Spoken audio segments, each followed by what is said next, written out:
Ms. Denise Phua.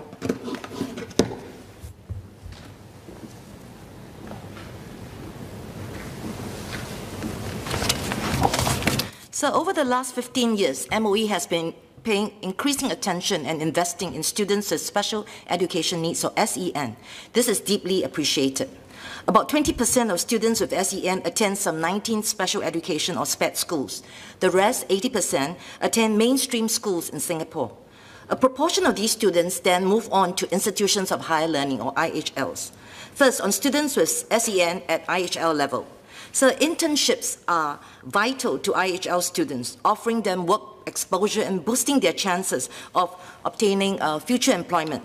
Many students with SEN find challenges in securing internship opportunities to get the authentic work experiences that they need. Without proper support, their chances in securing and completing the internships are low. I therefore seek to find out the success rate of securing and completing internships for students with SENs in institutions of higher learning, and how MOE is supporting the institutions and these students. Next, turning to mainstream primary and secondary schools. Students with SEN in the mainstream schools follow the national curriculum set by the MOE. Their eligibility for the next level of education often weighs heavily on their academic scores, and academics understandably takes precedence during curriculum time. Teachers and supporting allied educators often feedback that there is insufficient time and expertise to build and coach these students in the non-academic life skills which they often badly need. Can MOE update its plans on its plans to provide more support so that students with SEN in mainstream schools are better prepared for their next phase of life, either to the IHLs, the next level of learning, or for work? Is there another model different from the current model that might work?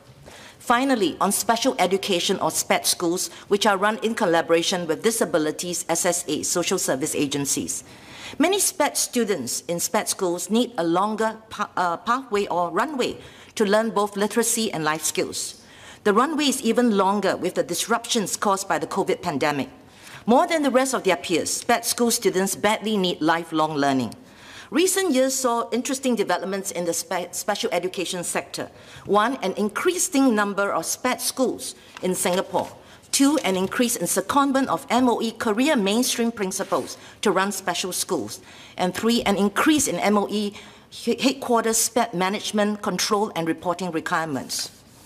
Tight governance, compliance and reporting are all very critical matters whenever resources, public or community, are expended. But for especially the SPED sector where challenges abound, government needs to find a better way to bring out the best in its disability charity partners and the community assets that the latter can harness. I have three suggestions for MOE's favorable consideration. One, conduct a joint visioning exercise amongst key stakeholder groups on the SPED schools of the future. Two, develop alliances for action to effectively look into how the sector can innovatively better the education and life outcomes for these students. And three, design and pilot lifelong learning SPED schools with willing partners and sponsors for the major disability groups. I look forward to MOE's considered and favorable response.